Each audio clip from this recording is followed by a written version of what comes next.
Are you struggling taking photos of your own car? I want to show you some fundamental basics of how to take good car photography as a designer's perspective.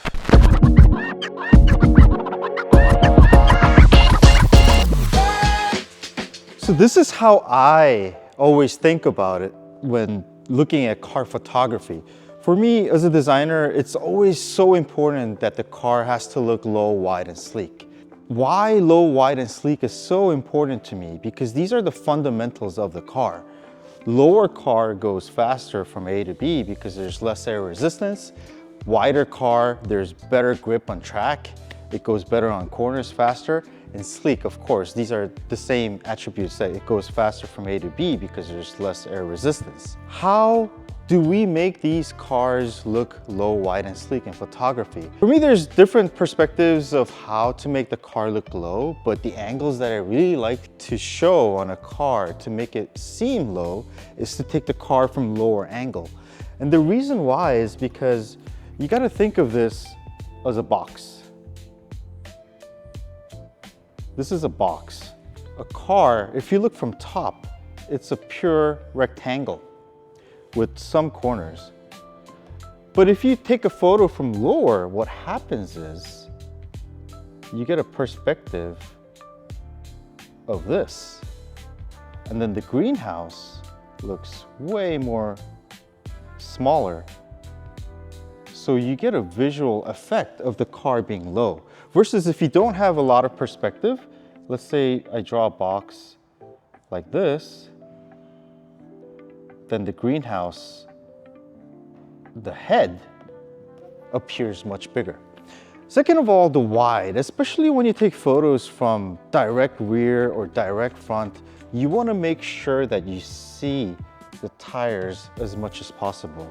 Meaning you don't want to take photos from here so close so you don't see the full width of the car. You want to go way farther backwards so you see the full width of the car and the full width of the shoulder. Versus if you take it from here, what you're gonna see is just the corners right there, which makes it look way more narrower. Lastly, sleek. I saw a lot of photos of people taking photos of the car with a fisheye lens, going really close to the car. What happens? The car looks really stubby.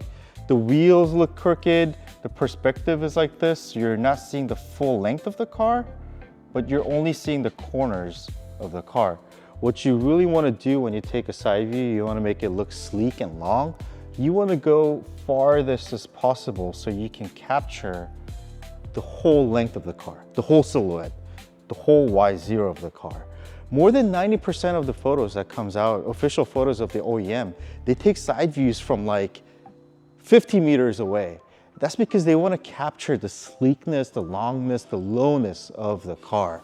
So these three are kind of the fundamentals for me when you take the photos, low, wide, and sleek. Please remember this because I'm going to say this all the time. Now, I am going to explain to you my two favorite beauty shots, emotional photos that I really love to take, especially with my phone. I love taking emotional photos with my phone. I'm gonna go to you step by step.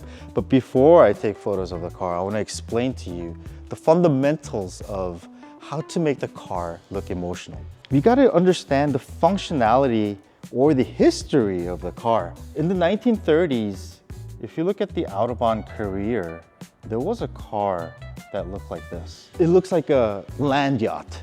Now, we call this dash to axle, front axle to the dash. Now, this distance was extremely long. And why was this dash to axle so long back then? Because the engine was set up horizontally. If you look from the top, this is the top view. This is where the passenger's set. And this is the engine that pumps all the power towards the rear. So it was a rear wheel drive car. And they needed this much of space because the engine was placed horizontally. So that's why all the classic cars have a huge dash to axle. And these kind of history attributes to our brain that these proportions are luxury. So that's what I always want to emphasize, dash to axle. The length of the hood How do we emphasize the length of the hood in the photos? There's two ways that I really like emphasizing the dash to axle in the photos. First of all, the rear quarter. I'm gonna draw like a Mercedes CLS, for example. If you draw it without any perspective, it looks pretty dry to me.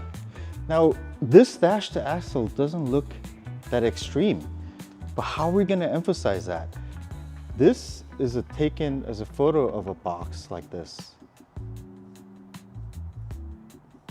Very subtle, very boring. Now I wanna emphasize the dash to axle. Make the perspective so extreme so the greenhouse, the dash to axle gets more emphasized than this one. Usually I like to go from the back, go lower and give a lot of perspective so that the car would appear like this. Way more perspective, way more stretched. Same for the front. I want to get the most out of the hood. I want to get the hood look as long as possible. So let's say I'm drawing a car from a front perspective. It looks very dry. I want to make this so emotional. What would I do? I would go actually in front of the car with the fisheye and make it appear like this. Make the hood look like it's 2 meters long. Now I'm going to show you with my photos to show you how I feel when I take photos of the car. So here you go. I'm going to take photos of the front step by step, how I take photos. Now this is a normal photo. How are we going to exaggerate the length of the hood? I would actually take the focus a little bit more, go closer to the car, and make this so much more dramatic. Do you see the difference? Also for the rear quarter, instead of taking it just like a normal angle, I would try to emphasize this dash to axle as long as possible. I would go closer to the car, get lower, and really see how much dash to axle I can gain out of it. Do you see the difference? The dash to axle and the dramatic appearance of the car. Let's go to the side. I want to show you how I take photos of the side view. Getting close to the car with a little bit of fisheye. And let's compare it with shots taken from far and zooming in. Now I'm gonna go about 20 feet away and then start zooming into the car. Do you see the difference? Short and long. Short and sleek. That's what I mean with side view shots. Okay, let's go to the front. I want to show you the difference of the width. First of all, I'm taking a photo like 2 feet away. And now I'm gonna go really far and zoom in to show you the difference in the width. So I'm gonna go about 20 feet away and zoom in as close as possible. And if you look at the differences, which one feels wider to you? For me, this one feels way more wider because you're seeing all the end of the car. All right, guys, so this is my kind of personal preference when taking car photography. Low, wide, sleek, and making the hood as long as possible. And these are for me really important when taking car photographies. Of course, this is not the rule book. There's so many ways of taking photos. You can go to a nice environment, different lighting, night or day, but keeping these fundamentals will actually make the car star of the photo, not the environment, because the car has to look sexy in a photo. That's the whole purpose of taking a car photo, right? So if you want more contents like this, please write comments. I'll do my best to reply to all the comments. And also, if you have learned anything from this, take photos of your car, please tag us ADRO Inc. on Instagram and we will definitely have a look. Thank you.